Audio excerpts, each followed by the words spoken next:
हमें देखना है। ये भी सबसे इजी चैप्टर है, पर होता क्या है मालूम है, मैथ्स वाले बच्चे ऐसा सोचते हैं कि बायोलॉजी का चैप्टर है। नहीं, ये बायोलॉजी का चैप्टर नहीं है।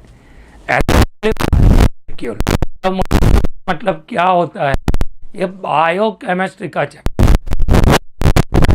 तो मैथ्स वाले बच्चे को ध्यान से सुनना है। यहाँ पे मैं बहुत सारी अच्छी अच्छी ट्रिक दूंगा, जो ट्रिक से आप इजीली सॉल्व कर पाओगे। आप वो सोचो बेटा, आपके सर को खड़े हुए सुबह के 8 बजे से खड़ा हूँ, 6 बज गया, आया कंप्लीट आ रही है ना।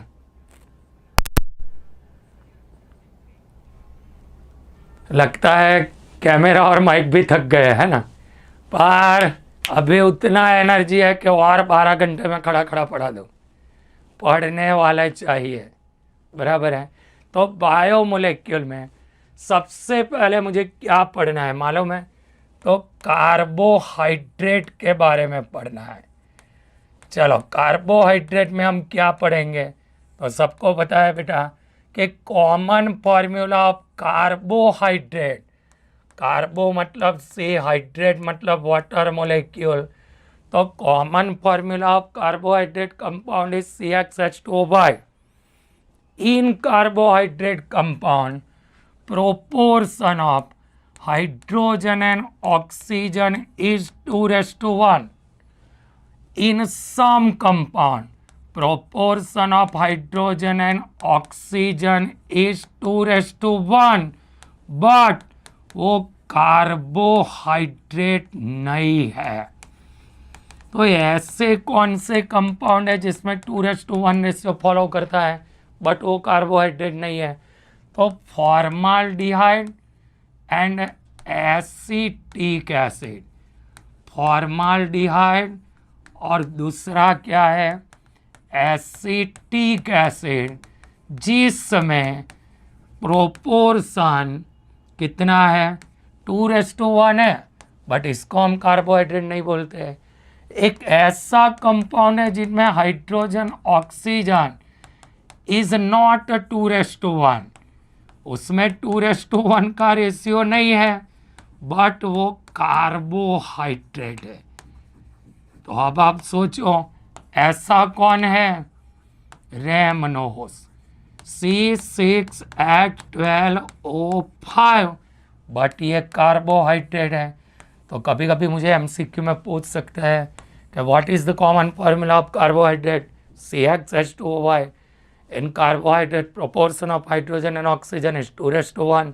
In some compound, proportion of hydrogen and oxygen do not follow 2:1, but it is example of carbohydrate, वो है रैमनोज। But in some compound, ratio of hydrogen and oxygen is 2:1, but carbohydrate के एग्जाम्पल नहीं है। Like वहाँ पे formaldehyde and acetic acid, आप खुद से देख लो, रेशियो 2:1 है, बट वो कार्बोहाइड्रेट नहीं है। अब इसी में आगे हम क्लासिफिकेशन करते हैं इसका, क्लासिफिकेशन ऑफ कार्बोहाइड्रेट। तो क्लासिफिकेशन कितने टाइप से होता है, तो कार्बोहाइड्रेट में होते हैं सैकेराइड मोलेक्यूल। कौन से मोलेक्यूल होते हैं बेटा, सैकेराइड मोलेक्यूल। अब सैकेराइड मोलेक्यूल प्रेजेंट होते हैं तो उसके हिसाब से मुझे उसका क्लासिफिकेशन करना है। तो यहाँ पे मैं 3 टाइप से क्लासिफिकेशन करता हूँ। सबसे पहले वाला है जिसका नेम है मोनोसैकेराइड। मोनोसैकेराइड का मतलब होता है 1 molecule of saccharide present in it. शक्कर का मतलब होता है शुगर, तो इसका स्वीट टेस्ट होता है। 3rd नंबर में सॉल्यूबल इन वाटर होता है, बट हाइड्रोलाइसिस नॉट पॉसिबल। जब आप इसका हाइड्रोलाइसिस करने जाओगे ना तो पॉसिबल नहीं होता है, क्योंकि वो मोनोसैकेराइड होता है। तो इसके एग्जाम्पल में मैं क्या लिख सकता हूँ, तो तो इसके एग्जाम्पल में आता है ग्लूकोज, फिर लिखता हूँ गैलेक्टोज,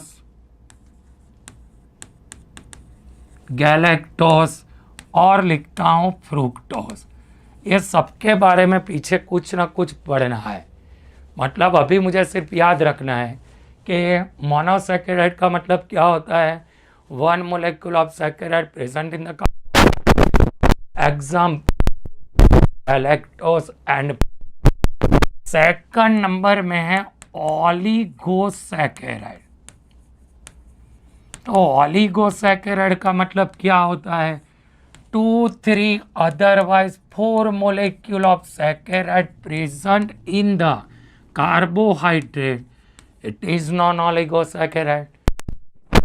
स्वीट टेस्ट होगा, ये भी सॉल्यूबल इन वाटर होगा, सॉल्यूबल इन वाटर होगा। फिर बुरा ही लिखते हैं यहाँ पे, सॉल्यूबल इन वाटर होगा, बट इसका हाइड्रोलाइसिस पॉसिबल होगा।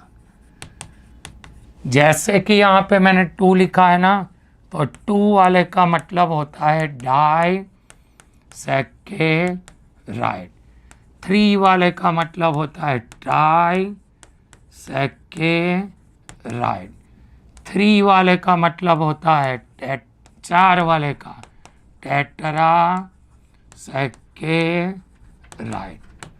चलो, after hydrolysis molecule of saccharide मिलेंगे तो वो हो जाएगा डाइसैकेराइड। 3 मोलेक्यूल ऑफ सैकेराइड मिलेंगे तो वो हो जाएगा trisaccharide. After hydrolysis 4 molecule of saccharide obtain हो गए तो वो हमारा कौन सा सैकेराइड हो जाएगा, टेट्रासैकेराइड। तो डाइसैकेराइड में 2 मोलेक्यूल मिलते हैं। Oligosaccharide it means 2, 3 otherwise 4 molecule of saccharide present in it, तो it is called oligosaccharide. Disaccharide it means after hydrolysis 2 molecule of saccharide obtained, 3 molecule of saccharide obtained, 4 molecule of saccharide obtained।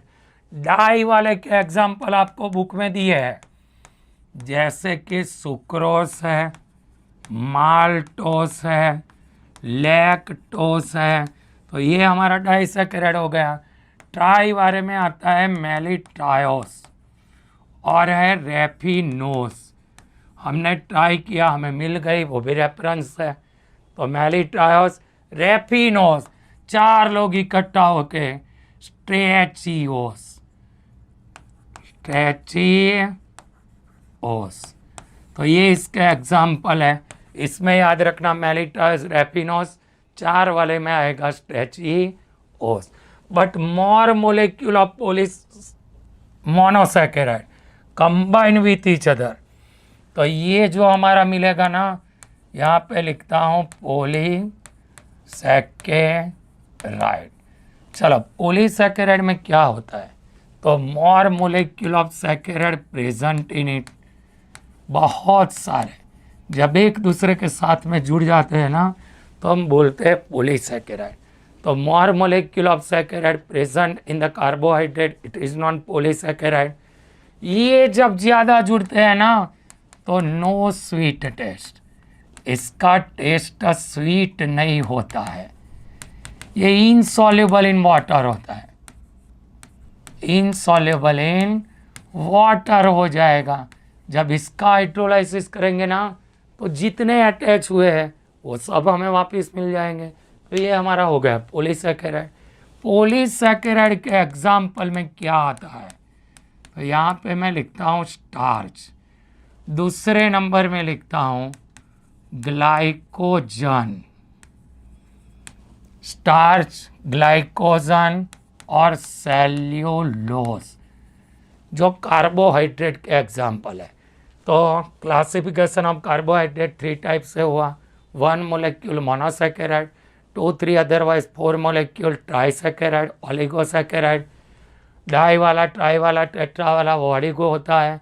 डाई वाले का example आता है sucrose, maltose, lactose. Try वाले में मेलिट्रायोस, रेफिनोस। Tetra वाले में स्ट्रेचियोस। पॉलीसैकेराइड में मोल मोलेक्यूल ऑफ सैकेराइड, तो वहाँ पे आ जाएगा polysaccharide. No sweet taste, insoluble in water. Example में आएगा स्टार्च, ग्लाइकोजन, सेल्यूलोज। अब सबसे पहले हमें किसके बारे में पढ़ना है? ग्लूकोज के बारे में पढ़ना है। तो आपको आना चाहिए भाई ग्लूकोज हमें कहाँ से मिलता है। जितने जितने का टेस्ट स्वीट आता है ना, वो सब में ग्लूकोज होता है। ये मुझे थियरी के फॉर्म में पूरा क्वेश्चन करना है, ये मुझे एग्जाम में यूज़ होगा, थियरी में भी यूज़ होगा, एमसीक्यू में भी यूज़ होगा, कहीं ना कहीं पे यूज़ होगा। तो पढ़ाई के टाइम पे हमें ये क्वेश्चन छोड़ना नहीं है। तो फ्रूट में ग्लूकोज होता है, बीट में ग्लूकोज होता है, ग्रेप्स में 20% जितना ग्लूकोज होता है जब राइप ग्रेप्स होता है, मतलब पकने के बाद में। हाँ, अगर आप कच्ची ग्रेप्स खाते हो फिर खट्टी लगती है, फिर आप बोलोगे सर इसमें तो ग्लूकोज है ही नहीं। पकने के बाद में ग्लूकोज होता है। सबसे पहले ग्लूकोज का मुझे लिखना है प्रिपरेशन। चलो, प्रिपरेशन में सबसे पहले ग्लूकोज हमने किसमें से प्रिपेयर किया? तो hydrolysis of sucrose, hydrolysis of sucrose with dilute H2SO4, otherwise dilute HCl in the presence of alcohol, equal proportion of glucose and fructose obtained। मुझे इक्वल प्रोपोर्शन में ग्लूकोज और फ्रुक्टोज मिलेगा। अब आप सोचते हो सर फॉर्मूला तो दोनों के सेम ही लिखते हो, दोनों के फॉर्मूला सेम है बेटा, बट इसका जो मोलेक्युलर स्ट्रक्चर है ना वो डिफरेंट है। एक में एल्डिहाइड ग्रुप होता है, एक में कीटोन ग्रुप होता है, पीछे पढ़ने का आएगा। तो हमने क्या लिखा फर्स्ट नंबर में? Hydrolysis of sucrose with dilute H2SO4 otherwise dilute HCl in the presence of ethanol. अब आप सोचोगे इथेनॉल को आपने क्यों लिया? क्योंकि ये तो इक्वल प्रोपोर्शन मिला। अब अगर इसमें से तो मुझे ग्लूकोज ही चाहिए, तो जब आप इथेनॉल को ऐड करते हो ना तो जो फ्रुक्टोज होता है वो इथेनॉल में सॉल्यूबल हो जाता है, बट जो ग्लूकोज होता है ना वो इनसॉल्यूबल होता है। तो फिल्ट्रेशन के बाद में हम ग्लूकोज और फ्रुक्टोज को सेपरेट कर सकते हैं, उसीलिए मुझे लेना है इथेनॉल। क्या लेना है? इथेनॉल। सेकंड नंबर में hydrolysis of starch with sulphuric acid at 393 kelvin temperature 2 to 3 atmosphere pressure. तो यहाँ पे भी मुझे ग्लूकोज मिलेगा। अब आपने अभी बोला बेटा कि जो स्टार्च है ना, ये स्टार्च वाला तो पॉलीसैकेराइड है। पॉलीसैकेराइड का मतलब सैकेराइड के बहुत सारे मोलेक्यूल एक दूसरे के साथ में अटैच हो जाते हैं। तो ये ग्लूकोज में से आप पानी निकाल दो तो बचा क्या? C6H10O5 एन टाइम, ये स्टार्च हो गया। वापस पानी घुसा दो, ग्लूकोज बन गया। तो अगर किसी ने पूछा प्रिपरेशन तो मुझे इतना ही लिखना है। मतलब ये पूरा क्वेश्चन नहीं आएगा। जैसे आप सोच रहे हो कि ग्लूकोज के बारे में लिखो, पूरा 3 पेज भर के मुझे लिखना है, नहीं बेटा। अगर मुझे प्रिपरेशन आए तो इतना ही लिखना है, from sucrose and from starch. अब उसी में आगे सेकंड नंबर में मुझे उसका क्या डिसाइड करना है? स्ट्रक्चर। तो सबसे पहले ग्लूकोज का मोलेक्युलर फॉर्मूला क्या है? तो molecular formula of glucose C6H12O6। किसी ने पूछा इसका मोलर मास कितना है? तो 180। किसी ने पूछा इसका एम्पिरिकल फॉर्मूला क्या है? तो ग्लूकोज का एम्पिरिकल फॉर्मूला है CH2O। किसी ने मुझे पूछा उसका फॉर्मूला मास क्या है? तो इसका फॉर्मूला मास है 30। स्ट्रक्चर कैसा है? CHO CHOH के 4 CH2OH, ये मेरा ग्लूकोज का स्ट्रक्चर है। बट अब मुझे पता कहाँ से चला कि मैंने जो स्ट्रक्चर ड्रॉ किया है वो सही किया है? तो अब जो हम क्वेश्चन पढ़ने वाले हैं ना, वो अलग अलग क्वेश्चन के फॉर्म में भी आता है। कि फर्स्ट नंबर में मैं पढ़ता हूँ 6 कार्बन इन स्ट्रेट लाइन। तो मुझे कहाँ से पता चला कि 6 कार्बन स्ट्रेट लाइन में है? तो glucose react with concentrated hydroiodic acid normal hexane octane. It is proved that in glucose structure 6 carbon straight line में होंगे। तो यहाँ पे ग्लूकोज, तो लिखो उल्टा फॉर्मूला ग्लूकोज का, H, ग्लूकोज का उल्टा फॉर्मूला CHO CHOH के 4 CH2OH। तो रिडक्शन होता है तो ये कन्वर्ट हो जाता है CH3 CH2 के 4 CH3। तो कहाँ से पता चला बेटा 6 कार्बन स्ट्रेट लाइन में होगा? तो glucose react with concentrated HI normal hexane octane. It is proved that in glucose structure 6 carbon arrange in straight line. Second number में प्रेजेंस ऑफ कार्बोनाइल ग्रुप। चलो आपको कहाँ से पता चला कि ग्लूकोज में कार्बोनाइल ग्रुप है? तो आप 12 चैप्टर में पढ़े हो कि glucose react with NH2OH gives oxime compound and glucose react with HCN gives cyanohydrin compound। तो ग्लूकोज का फॉर्मूला तो ऐसा था CHO CHOH के 4 CH2OH। तो इसको यहाँ पे चिपका देना है, पानी निकाल देना है बेटा, CH डबल बॉन्ड NOH। तो ये कन्वर्ट हो गया ऑक्साइम में। मुझे जिस ग्रुप के बारे में बोला है ना, उसी ग्रुप को डिस्टर्ब करना है, दूसरे ग्रुप को मुझे टच नहीं करना है।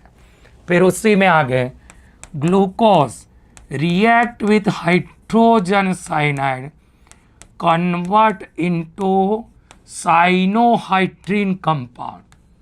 तो CH के साथ में OH और CN, तो ये कन्वर्ट हो गया साइनोहाइड्रिन कंपाउंड में। It is proved that in glucose structure carbonyl group present होगा।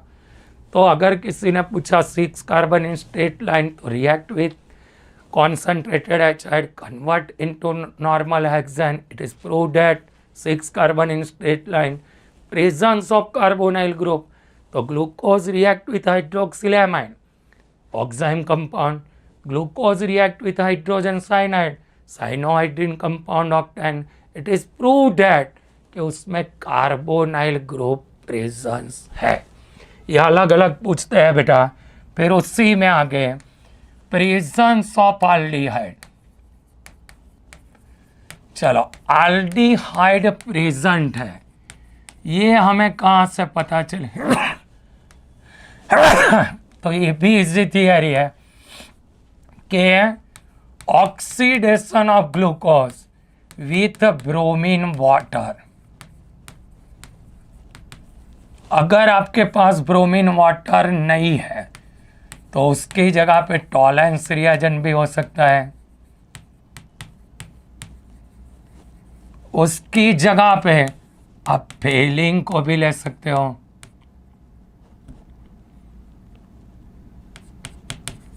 फेलिंग रिएजेंट को भी ले सकते हो। Convert into gluconic acid.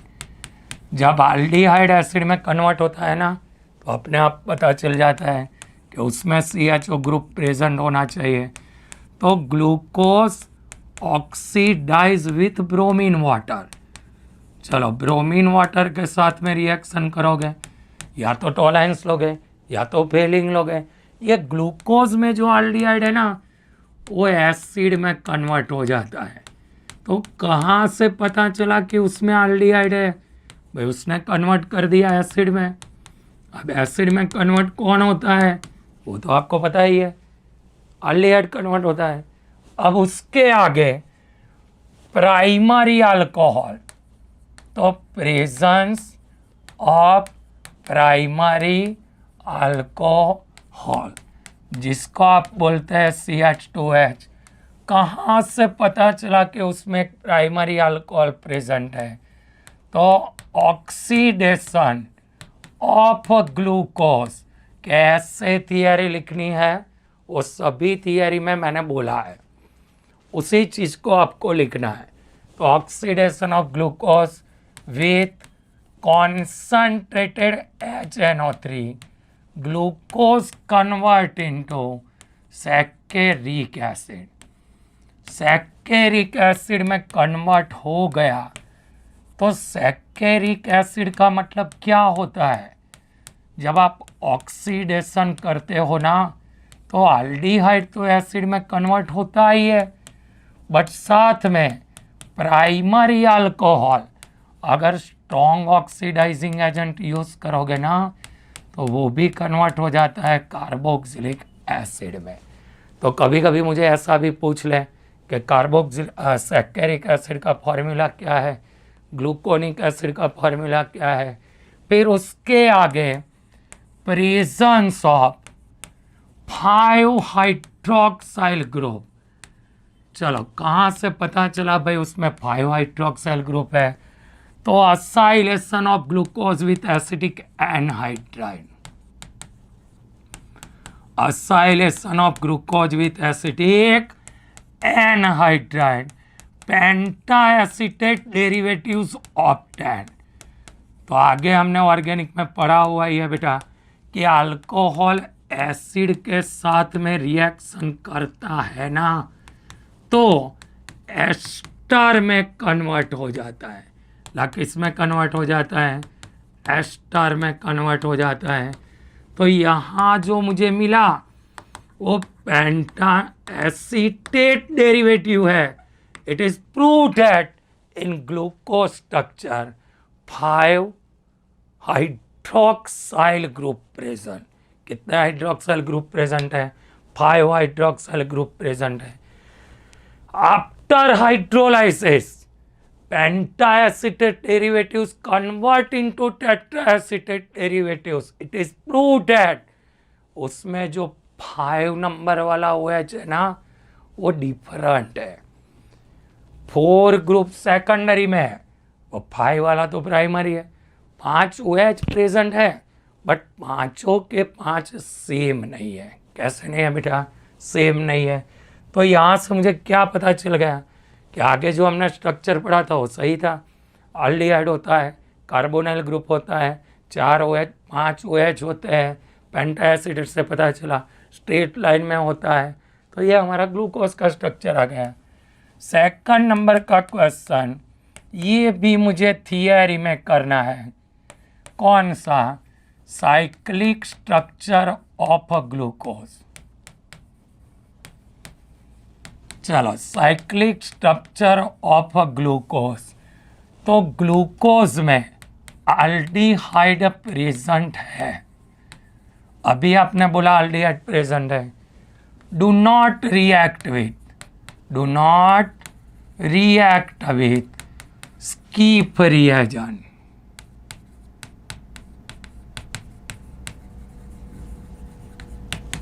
अगर उसमें एल्डिहाइड है तो स्कीप रिएजेंट के साथ में रिएक्शन करता होगा। Do not react with sodium hydrogen sulphide. Aldehyde है तो एल्डिहाइड तो स्कीप रिएजेंट के साथ में रिएक्शन देता है। दूसरे नंबर में NaHSO3 के साथ में बाइसल्फाइड फॉर्म करता है पर नहीं किया। दूसरे नंबर में penta acetate derivative of glucose do not react with hydroxyl amide. तो इससे मुझे क्या पता चला कि उसमें फ्री CHO ग्रुप नहीं है, क्योंकि ये रिएक्शन तो वो तब देगा ना जब उसमें CHO के फॉर्म में होगा, बट CHO के फॉर्म में है ही नहीं। उसका मतलब तो वो हो गया कि CHO प्रेजेंट है, फिर भी उसने ना ही स्किप के साथ में दिया, ना ही सोडियम हाइड्रोजन सल्फाइड के साथ में दिया, ना ही पेंटा एसीटेट ने हाइड्रोक्सिलेमाइन के साथ में दिया। तो उससे मुझे पता चला कि एल्डिहाइड ग्रुप फ्री नहीं है। फिर उसी में मैं आगे लिखता हूँ कि 2 स्ट्रक्चर उसके हैं। फर्स्ट नंबर में है अल्फा डी ग्लूकोज और दूसरे नंबर में है बीटा डी ग्लूकोज। तो अब आप सोचोगे alpha D glucose beta d glucose मतलब, तो अगर मैंने ग्लूकोज को सॉल्यूशन को कॉन्सनट्रेटेड किया 303 पे, तो मुझे मिल जाएगा अल्फा डी ग्लूकोज, और 371 पे करोगे तो मुझे मिल जाएगा बीटा डी ग्लूकोज। अब alpha d beta d glucose are anomers of each other, मतलब 5 carbon 1 oxygen cyclic structure, it is known pyranose, या तो मैं इसको पायरेन भी लिख सकता हूँ, बराबर। तो ये मुझे MCQ में यूज हो सकता है, 5 carbon and 1 oxygen cyclic structure. तो ये हमारा क्या हो गया, 5 कार्बन की वजह से हो गया पायरेन। तो अब alpha D glucose beta d glucose मुझे कहाँ से पता चलेगा? फर्स्ट नंबर वाला कार्बन है ना, वो एनोमेरिक कार्बन है। कौन सा कार्बन है बेटा? एनोमेरिक।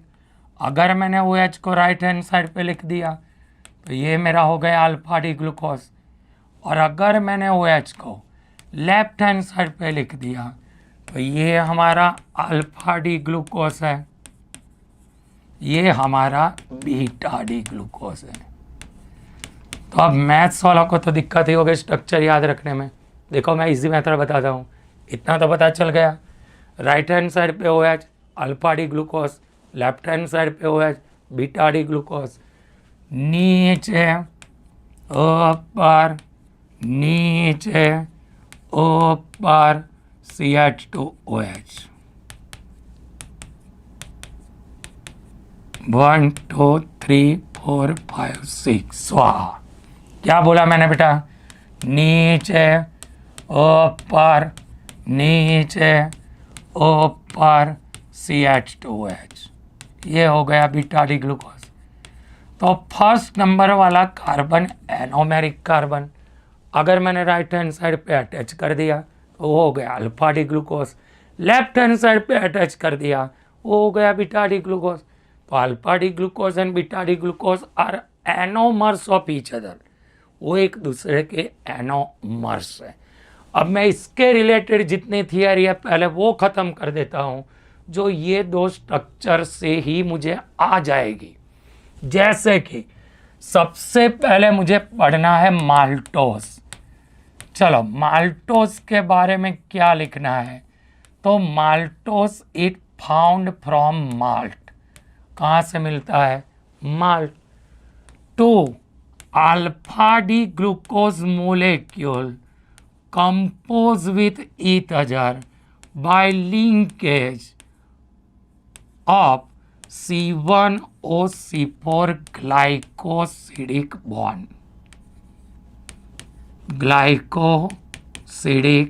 bond, C1OC4 से ग्लाइकोसिडिक बॉन्ड फॉर्म होता है, ग्लाइकोसिडिक बॉन्ड। तो ये मेरा क्या हो गया बेटा? माल्टोस। अब मैंने तो बोला नहीं है, आपने ही बोला कि अल्फा डी ग्लूकोज होता है, तो यहाँ पे मैं अल्फा डी ग्लूकोज को अटैच कर देता हूँ।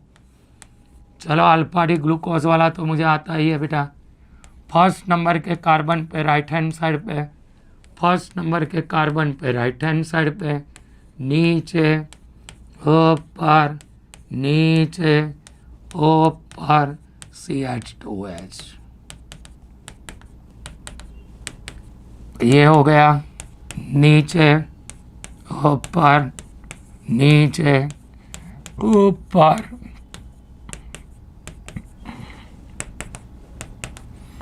C1OC4 glycosidic bond.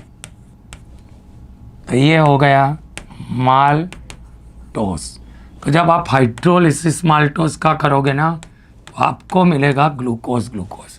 तो माल्टोस के बारे में हमने क्या लिखा बेटा कि maltose it form from malt. Second number में 2 alpha D glucose molecule compose with each other by C1OC4 glycosidic linkage. ये कौन सा शुगर है? तो रेडियोसिंग शुगर। ये सब में लिख देना है रेडियोसिंग शुगर सिवाय सुक्रोज। सेकंड नंबर में मुझे किसके बारे में पढ़ना है? तो बाद वाला क्वेश्चन है लैक्टोज। चलो लैक्टोज में क्या आता है? तो lactose found from animal milk. कहाँ से मिलता है? Animal milk. It is also known as milk sugar. चलो मिल्क में से मिला, नेम दे दिया मिल्क शुगर। ये किससे फॉर्म होता है? तो beta d galactose, beta d galactose and beta d glucose. ये एक दूसरे के साथ में C1OC4 ग्लाइकोसिडिक बॉन्ड से कनेक्ट हो गए या तो लिंकेज हो गए तो कौन सा फॉर्म हो जाएगा? लैक्टोज। मैंने तो बोला नहीं है, आपने ही बोला है कि बीटा डी ग्लूकोज। चलो एक फॉर्मूला तो मुझे आता है, ये भी रेडियोसिंग शुगर है, रेडियोसिंग शुगर। बीटा डी बोला है। सबसे पहले मैं ग्लूकोज का स्ट्रक्चर दो कर दो, बाद में सब देखते हैं। चलो बीटा का मतलब left hand side, left hand side. चलो नीचे, ऊपर, नीचे, ऊपर, CH2H, H, H, H, H, H, H, 1 2 3 4 5 6। नीचे, ऊपर, नीचे की जगह में ऊपर ड्रॉ कर दो तो ये हो जाएगा बीटा डी गैलेक्टोस। ये हो जाएगा बीटा डी ग्लूकोज। सिर्फ एक चेंज हुआ, जो 4 नंबर वाला कार्बन था ना वो नीचे की जगह पे मैंने ऊपर रख दिया, तो ये भी फॉर्मूला रेडी हो गया। आपने बोला है C1OC4 ग्लाइकोसिडिक बॉन्ड, एक का ऊपर एक का नीचे है, ऐसे फॉर्म हो जाएगा। ये हमारा लैक्टोज हो गया। तो lactose found from animal milk, it is also known milk sugar. आगे beta d glucose and beta d galactose, C1OC4 glycosidic bond linkage, it is also reducing sugar. फिर हमें स्ट्रक्चर ड्रॉ कर देना है। फिर मुझे किसके बारे में पढ़ना है? तो नए वाला क्वेश्चन है starch. Main storage of carbohydrate in plant. Starch, starch के फॉर्म में प्लांट में स्टोरेज होता है कार्बोहाइड्रेट। रूट्स में होता है, सीरियल्स में होता है, ट्यूबर्स में होता है, वेजिटेबल में होता है। हम एनिमल जितने भी होते हैं वो डाइट में यूज़ करते हैं स्टार्च। स्टार्च में 2 मेन कंटेंट होते हैं, उसमें 15 to 20% एमाइलोज होता है और 80 to 85% एमाइलोपैक्टिन होता है। ये सॉल्यूबल इन वाटर है, ये वाटर इनसॉल्यूबल है। एक सॉल्यूबल इन वाटर, दूसरा इनसॉल्यूबल इन वाटर। इसमें अल्फा डी ग्लूकोज C1 और C4 ग्लाइकोसिडिक बॉन्ड होते हैं, ग्लाइकोसिडिक। इसमें alpha D glucose C1OC4 and C1OC6 branch के फॉर्म में। बॉन्ड तो ग्लाइकोसिडिक बॉन्ड ही होता है। तो स्टार्च में हमने क्या पढ़ा कि main storage of carbohydrate in plant starch. Second number में use animal for diet food, या तो एनिमल यूज़ करते हैं फूड के फॉर्म में। कहाँ पे उसका स्टोरेज होता है? तो सीरियल्स, रूट्स, ट्यूबर्स और आगे, अरे अभी तो मैंने आपको बताया सम वेजिटेबल में होता है। 2 मेन कंटेंट होता है, 15 to 20% amylose soluble in water, alpha D glucose unit C1OC4 glycosidic linkage, 80 to 85% amylopectin, water insoluble, alpha D glucose unit C1OC4 glycosidic bond and C1OC6 branch से कनेक्ट होता है। अगर मुझे एमाइलोज ड्रॉ करना है, आपने अभी बोला बेटा अल्फा डी ग्लूकोज होता है, समा के हम ड्रॉ कर सकते हैं। देखो अब स्टार्च तो पॉलीसैकेराइड का एग्जाम्पल है, ये दोनों के बीच में C1OC4, ये दोनों के बीच में C1OC4, यहाँ से लंबा होता जाएगा, यहाँ से भी लंबा होता जाएगा। हमें रूल्स ब्रेक नहीं करना है। नीचे ऊपर नीचे ऊपर CH2OH, जहाँ जगह छोड़ी है वहाँ लिखते जाओ, नीचे ऊपर नीचे ऊपर CH2OH, C1OC4 ग्लाइकोसिडिक बॉन्ड। चलो इसमें भी नीचे ऊपर नीचे ऊपर CH2OH, C1OC4 ग्लाइकोसिडिक लिंकेज। ये हो गया एमाइलोज का फॉर्मूला। अब इसकी जगह पे मुझे एमाइलोपेक्टिन ड्रॉ करना है। तो चलो एमाइलोपेक्टिन हम कैसे ड्रॉ करते हैं?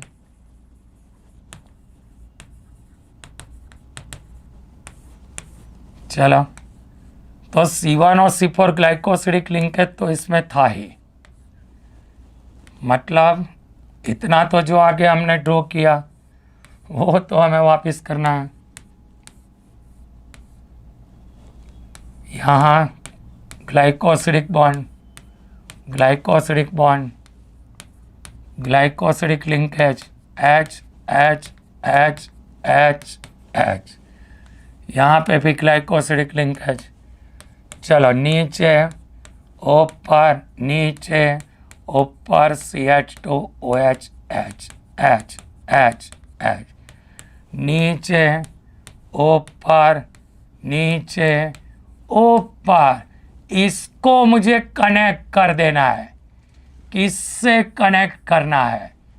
तो यहाँ पे ऑक्सीजन वाले के साथ में इसको कनेक्ट करना है। तो ये हमारा हो गया C1OC6 ग्लाइकोसिडिक लिंकेज, बराबर है। ये 1 वाला 6 वाले के साथ में जुड़ा। फिर तो नीचे ऊपर आपको पता ही है, यहाँ पे भी मुझे लॉन्गेस्ट एंड ड्रॉ कर देना है, बराबर आ जाएगा ना बेटा।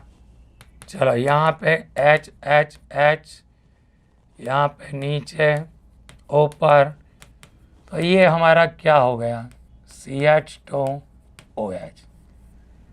तो ये क्या आ गया बेटा एमाइलोपेक्टिन। अब इसके बाद में आपको पढ़ना है जिसका नेम है सेल्यूलोज। चलो सेल्यूलोज भी इजी थियरी है कि प्लांट में होता है, उसका जो सेल वाला होता है ना वो सेल्यूलोज का होता है। इनसॉल्युबल इन वाटर होता है, soluble in ammonium cupric hydroxide solution. इसमें बीटा डी वाले C1OC4 ग्लाइकोसिडिक बॉन्ड से लिंकेज होते हैं। कौन से वाले होते हैं? बीटा डी वाले। मतलब मुझे ऐसे स्ट्रक्चर ले जाना है, यहाँ पे भी नीचे होगा, यहाँ पे भी ऊपर होगा। चलो यहाँ पे नीचे ऊपर नीचे ऊपर CH2 है। तो beta d glucose linkage bye each other by C1OC4 glycosidic bond ये हमारा कौन सा स्ट्रक्चर हो गया, सेल्यूलोज का। क्लियर? कौन सा यूनिट होता है इसमें, बीटा डी ग्लूकोज। अब इसी में आगे हम जाते हैं बेटा कि सेल्यूलोज के बाद में हमें पढ़ना है ग्लाइकोजन। ये भी एमसीक्यू में यूज होगा। तो ग्लाइकोजन में क्या होता है, तो carbohydrate storage in animal body. Glycogen structure similar to amylopectin but more branch present होता है। थर्ड नंबर में store in brain, liver and muscles. आपने बोला है ग्लाइकोजन, जब ह्यूमन बॉडी को एनर्जी चाहिए ना, तो बॉडी में जो ग्लाइकोजन है ना वो कन्वर्ट होता है ग्लूकोज में। फिर इसके बाद में आएगा इम्पोर्टेंस ऑफ कार्बोहाइड्रेट, वो भी इजी टॉपिक है, सीधा सीधा ही हमें याद रखना है इम्पोर्टेंट ऑफ कार्बोहाइड्रेट, पढ़ोगे तो आ जाएगा। फूड में यूज़ होता है, फर्नीचर बनाने में यूज़ होता है, यहाँ यूज़ होता है, वहाँ यूज़ होता है, बराबर। तो ये आपको बुक में से देख लेना है, मैंने आपको याद करवा दिया है। अब हमें पढ़ना है फ्रुक्टोज के बारे में। बीच में मैंने एक छोड़ दिया था।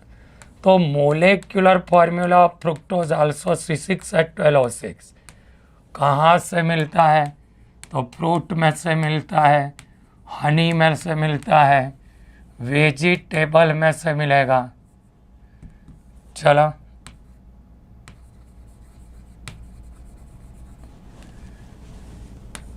Ketonic group present on second carbon atom, present on C2 carbon, C2 atom.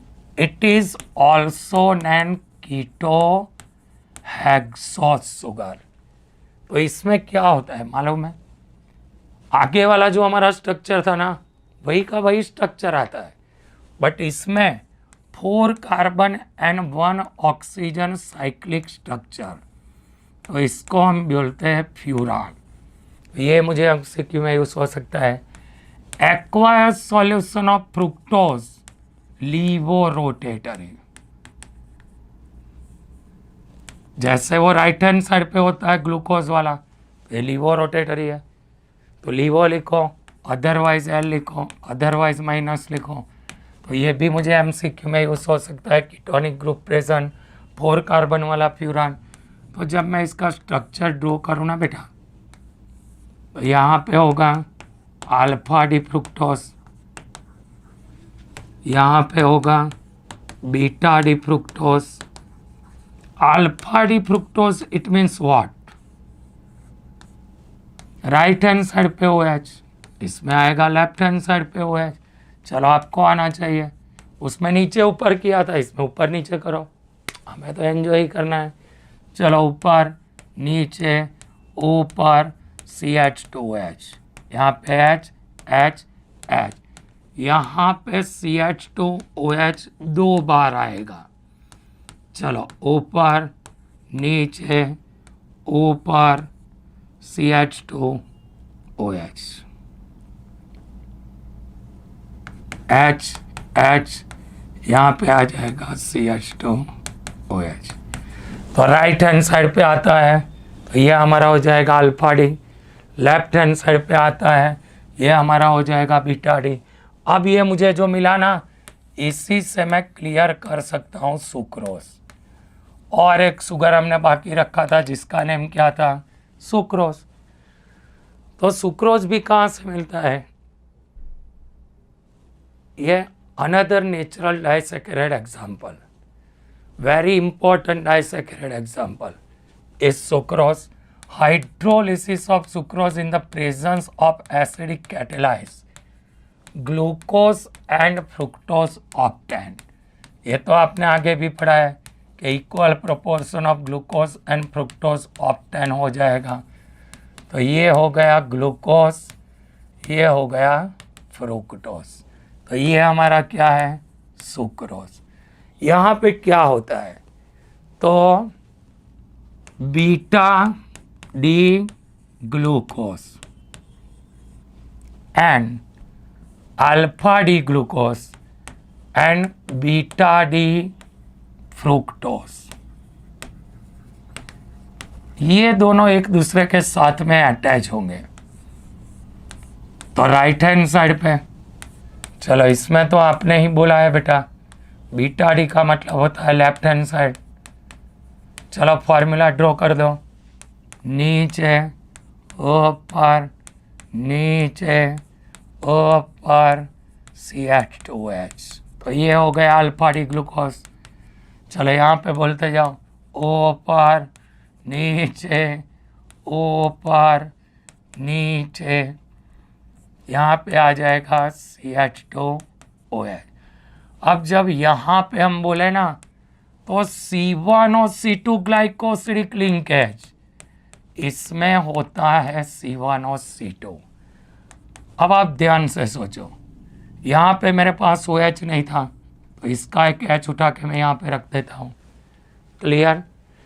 In sucrose alpha D glucose का रोटेशन होता है +52.5 डिग्री, इसका रोटेशन होता है -92.4 डिग्री। ये लेफ्ट एंड राइट दोनों रोटेशन होते हैं, इसीलिए ये हो गया इन्वर्ट शुगर। इसमें फ्री एल्डिहाइड ग्रुप प्रेजेंट नहीं है, तो उसका मतलब ये नॉन रिड्यूसिंग शुगर है। कौन सा शुगर है? Non reducing sugar. फिर इसमें हम आगे जाते हैं, तो अब हमें किसके बारे में पढ़ना है? तो ये एमिनो एसिड के बारे में पढ़ना है हमें प्रोटीन के बारे में। चलो प्रोटीन के बारे में क्या पढ़ना है? तो बेटा सबको पता है कि जितने भी एनिमल है उसमें प्रोटीन होता है। प्रोटीन किसके लिए यूज़ होता है? तो हमारा जो ग्रोथ होता है, बॉडी का मेंटेनेंस होता है, वो तो प्रोटीन से ही होता है। अगर आपके बॉडी में प्रोटीन कम होता है तो ना ही आपका ग्रोथ होता है, ना ही आप अपने बॉडी को मेंटेन कर पाओगे। कहाँ से मिलता है? तो ये भी आपको पता है, पल्स में से मिलता है, पीनट में से मिलता है, फिश में से मिलता है, मीट में से मिलता है, मिल्क में से मिलता है। अब ये जो प्रोटीन है उसका आप हाइड्रोलाइसिस करोगे ना, तो आपको मिलेगा different type of amino acid. अब ये जो एमिनो एसिड मुझे मिला ना, उसका फॉर्मूला मैं यहाँ पे लिखता हूँ CHNH2COOH। Amino and acid group both present on same carbon atom, तो it is non alpha amino acid. Hydrolysis करने के बाद में मुझे प्रोटीन में से एमिनो एसिड मिला, बट एमिनो मतलब NH2, एसिड मतलब COOH। तो ये जो एमिनो एसिड है, नेम मैंने उसका क्या दे दिया है? Alpha amino acid. Both group on same carbon atom attach हुए हैं, ग्रुप वाला कार्बन तो अल्फा कार्बन होता है। अब ये एमिनो एसिड जितने भी स्वीट टेस्ट वाले होते हैं उसका नेम है ग्लाइसिन। जो हमें चीज में से मिला उसका नेम है टाइरोसिन। तो स्वीट टेस्ट वाले को हमने ग्लाइसिन बोला, चीज में से मिला उसको टाइरोसिन बोला। उसी में मैं आगे लिख रहा हूं, ध्यान से सुनना, कि इफ अगर मैंने ग्रुप को राइट हैंड साइड पे अटैच कर दिया तो ये है मेरा डी ग्लूकोज, पहले डी एमिनो एसिड हो गया। और अगर मैंने उसको लेफ्ट हैंड साइड पे अटैच कर दिया तो ये हमारा हो गया एल एमिनो एसिड। तो राइट हैंड साइड पे हो जाएगा D amino acid, left hand side पे हो जाएगा एल एमिनो एसिड। अकेला ग्लाइसिन ऐसा है, ग्लाइसिन जो ऑप्टिकल नॉन एक्टिव है। तो ये भी मुझे MCQ में यूज हो सकता है कि ऐसा कौन सा एमिनो एसिड है जो ऑप्टिकली इनएक्टिव है? तो ग्लाइसिन। क्यों? क्योंकि उसमें alpha hydrogen atom, alpha alpha, यहाँ पे सीधा लिख देता हूँ, कायरल कार्बन एब्सेंट है। क्लियर? तो अकेला ग्लाइसिन ऐसा है कि जिसमें ऑप्टिकल आइसोमर नहीं पॉसिबल है, बाकी जितने भी है ना सभी में ऑप्टिकल आइसोमर पॉसिबल है। अब इसी में मैं आगे जाता हूं, तो मुझे करना है क्लासिफिकेशन ऑफ एमिनो एसिड। चलो यहां मैंने लिख दिया क्लासिफिकेशन ऑफ एमिनो एसिड। चलो आपको पता है बेटा कि in amino acid compound, amino group shows basic property, COOH group show acidic property. अगर उसमें कार्बोक्सिलिक एसिड का प्रोपोर्शन एमिनो से ज़्यादा है तो R वाला मुझे एसिडिक अटैच करना पड़ेगा। अगर उसमें एमिनो ग्रुप का प्रोपोर्शन एसिड से ज़्यादा है तो बेसिक एमिनो एसिड। और अगर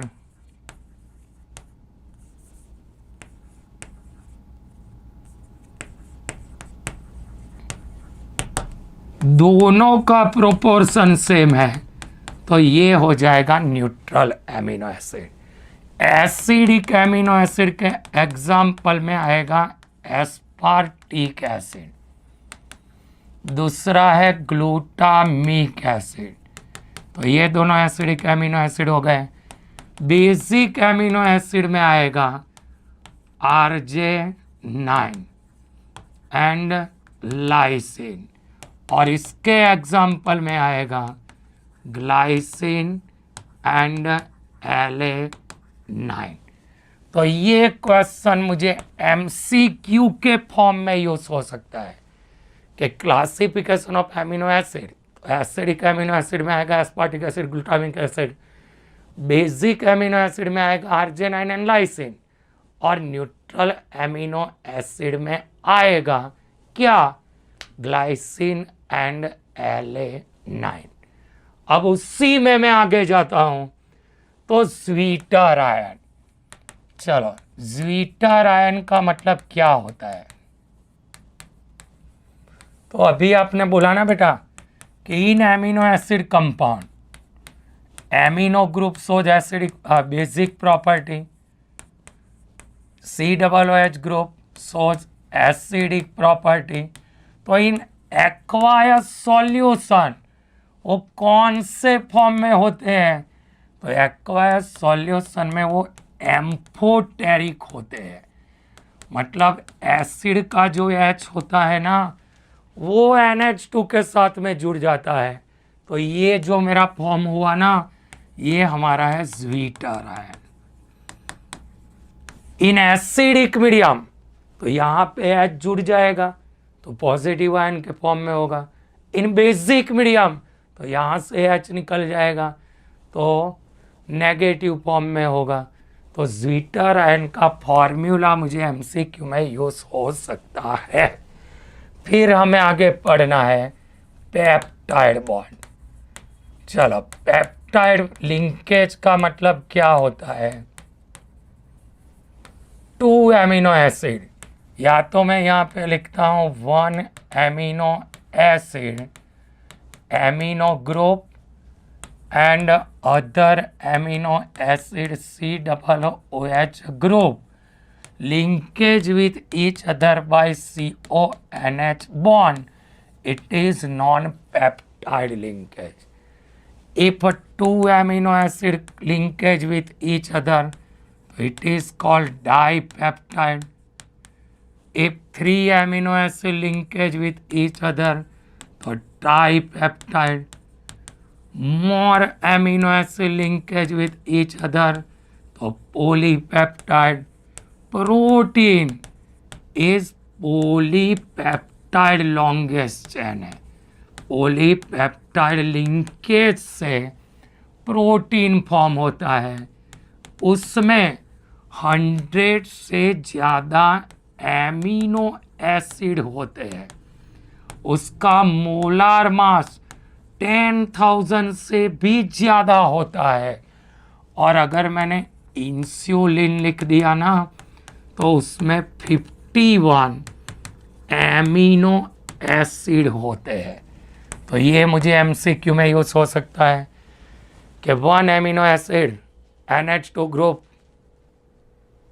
अदर एमिनो एसिड COOH के साथ में लिंकेज बनाता है तो CONH से, तो it is non peptide linkage. 2 amino acid connect with each other by CONH dipeptide, 3 amino acid tripeptide, more amino acid polypeptide. Protein polypeptide वाला है जिसमें 100 से ज़्यादा एमिनो एसिड होते हैं। मोलार मास 10,000 से भी ज़्यादा होता है। इंसुलिन में कितने एमिनो एसिड होते हैं? तो 51। अब आपने बोला है डाइपेप्टाइड, तो यहाँ पे ग्लाइसिन का फॉर्मूला क्या है? NH2CH2COOH। अगर मुझे उसमें से LA9 बनाना है तो मुझे कुछ नहीं करना है, यहाँ पे CH3 को अटैच कर देना है। अगर मुझे उसमें से फिनाइल LA9 बनाना है तो फिनाइल LA9 में क्या होगा? तो H कम करके CH2 को चिपका देना है, तो ये हो जाएगा फिनाइल LA9। क्या हो जाएगा बेटा? अगर मैंने यहाँ पे ग्लाइसिन लिया तो इसका NH, बाजू में भी मैंने ग्लाइसिन लिया, दो को मैंने अटैच किया तो ये हो गया ग्लाइसाइल ग्लाइसिन। दो को कनेक्ट किया तो ये हो गया डाइपेप्टाइड लिंकेज। चलो इसके बाद में प्रोटीन वाला है। तो सबसे पहले classification of protein bye it's molecular shape. चलो मुझे क्या करना है? Classification of protein. किससे क्लासिफिकेशन करना है? Molecular shape. तो सबसे पहले वाला प्रोटीन है फाइब्रस प्रोटीन। तो पॉलीपेप्टाइड चेन रन पैरेलल। अगर रन पैरेलल करता है तो ये हमारा फाइब्रस प्रोटीन हो जाएगा। इसके एग्जाम्पल में क्या आएगा? कैरेटिन जो होता है हेयर, वूल और सिल्क में, और दूसरा है मायोसिन जो होता है मसल्स में। तो ये मुझे एमसीक्यू में यूज होता है। दूसरा है ग्लोब्यूलर प्रोटीन। चलो ग्लोब्यूलर प्रोटीन का मतलब क्या होता है? तो पॉलीपेप्टाइड चेन अगर एक दूसरे के साथ में कॉइन जैसा लिंकेज करती है, मतलब इन स्फीरिकल शेप, राउंड शेप में आ जाती है, तो ग्लोब्यूलर प्रोटीन हो जाता है। इसका एग्जाम्पल आता है एल्ब्यूमिन एंड इंसुलिन। तो ये भी मुझे एग्जाम्पल में यूज हो सकता है कि एग्जाम्पल ऑफ ग्लोब्यूलर प्रोटीन। चलो इसके बाद में तो ये भी मुझे थियरी प्लस एमसीक्यू के फॉर्म में कर देना है। फिर उसके बाद में क्लासिफिकेशन ऑफ प्रोटीन फिर से एक बार आएगा, primary, secondary, tertiary and quaternary. चलो ये तो सब आपको बुक में से पढ़ लेना है, मैं सिर्फ आपको कैसे याद रखना है वो याद करवा लेता हूँ। तो प्राइमरी तो polypeptide chain arrange in a specific sequence. अगर मैंने स्पेसिफिक सीक्वेंस में उसको अरेंज कर दिया तो ये हो जाएगा मेरा प्राइमरी प्रोटीन। प्राइमरी प्रोटीन में सिर्फ हाइड्रोजन बॉन्ड होता है। प्राइमरी प्रोटीन मोल्ड तो convert into secondary and tertiary protein. तो सेकेंडरी के लिए मुझे प्राइमरी को मोल्ड करना है, convert into secondary. 2 type of secondary protein. First number में आएगा अल्फा हेलिक्स, जो राइट हैंड साइड स्क्रू जैसा होगा, जैसे कि कोई स्नैक चलता है तो वो हमारा अल्फा हेलिक्स हो जाएगा। जब पेपर को आप फोल्ड करके ओपन करोगे तो बीटा प्लेटेड सीट जैसा दिखेगा। तो two type of secondary protein, alpha helix and beta pleated sheet. Alpha helix वाले में एक का CO दूसरे के NH के साथ में हाइड्रोजन बॉन्ड से लिंकेज करता है। ऐसे ही सेम एक का दूसरे के साथ में CONH हाइड्रोजन बॉन्ड से लिंकेज, तो वो हमारा हो जाएगा बीटा प्लेटेड सीट। अब उसी में आगे हमें जाना है, तो थर्ड नंबर में आएगा टर्सरी प्रोटीन। सेकेंडरी वाले को मोल्ड करोगे टर्सरी बन जाएगा, उसके एग्जाम्पल में फाइब्रस और ग्लोब्यूलर आ जाएगा। उसमें इंसुलिन एल्ब्यूमिन आता है। टर्सरी प्रोटीन में हाइड्रोजन बॉन्ड होता है, डाइसल्फाइड बॉन्ड होता है, van der Waals attraction force होता है और इलेक्ट्रोस्टैटिक फोर्स भी होता है। बट जो क्वाटरनरी वाला होता है ना, उसमें two unit connect by each other, तो उसके एग्जाम्पल में हीमोग्लोबिन आता है। तो टर्सरी वाले को भी अगर आप मोल्ड कर देते हो ना, तो क्वाटरनरी आ जाता है। फिर आगे मुझे पढ़ना है डी न्यूट्रिशन ऑफ प्रोटीन, ये मुझे थियरी में करना है। तो डी न्यूट्रिशन ऑफ प्रोटीन में क्या आएगा, तो protein is a polypeptide longest chain, मतलब पॉलीपेप्टाइड मोलेक्यूल एक दूसरे के साथ में अरेंज होकर प्रोटीन फॉर्म करता है। उसका जो कैरेक्टर प्रॉपर्टी है ना, वो हाइड्रोजन बॉन्ड पे डिपेंड करता है। जब आप टेम्परेचर अदरवाइज pH चेंज करते हो तो हाइड्रोजन बॉन्ड ब्रेक होता है। Globular protein convert into fibrous protein, secondary and tertiary protein convert into primary protein. तो ये हो गया डीनेचुरेशन ऑफ प्रोटीन। लाइक एक को आप बॉईल करोगे तो उसमें जो ग्लोब्यूलर प्रोटीन था वो फाइब्रस में कन्वर्ट हो जाता है। Curding of milk by using of lactic acid, तो ये भी किसका एग्जाम्पल है, डी न्यूट्रिशन ऑफ प्रोटीन। फिर आएगा एंजाइम के बारे में, तो सबको पता है biochemical reaction rate of reaction increase in the presence of catalyse, it is non enzyme. सब रिएक्शन के लिए एंजाइम मेड बाय प्रोटीन, ये मुझे याद रखना है कि जो एंजाइम होता है ना, वो प्रोटीन, ग्लोब्यूलर प्रोटीन से एंजाइम फॉर्म होता है। अब हर एक रिएक्शन के लिए उसका एंजाइम फिक्स होता है, जैसे कि यूरिया के लिए यूरेस होता है, सेल्यूलोज के लिए सेल्यूलोज होता है, cellulose cellulase, urea urease, protein pepsin, maltose maltase, और स्टार्च के लिए डायास्टेज यूज होता है। अब एक रिएक्शन का जो एंजाइम होता है वो दूसरे रिएक्शन में यूज़ नहीं हो सकता है, तो हर एक रिएक्शन का एंजाइम अलग अलग होता है ना।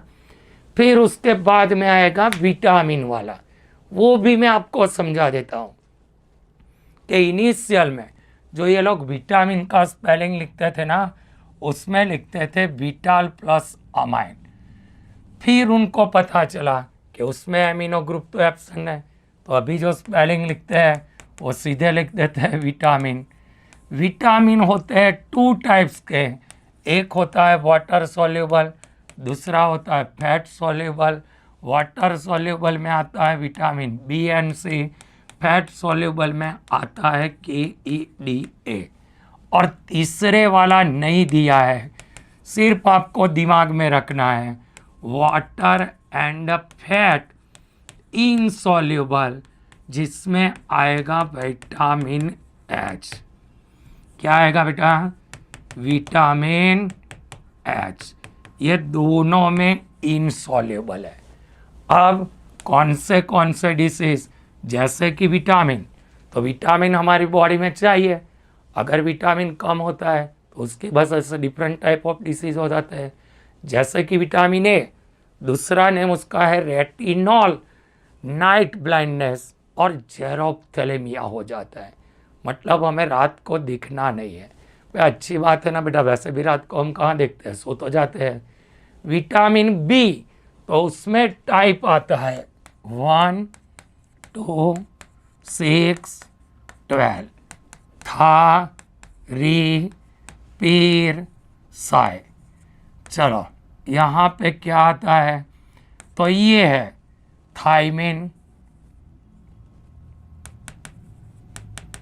चलो ये है राइबोफ्लेविन,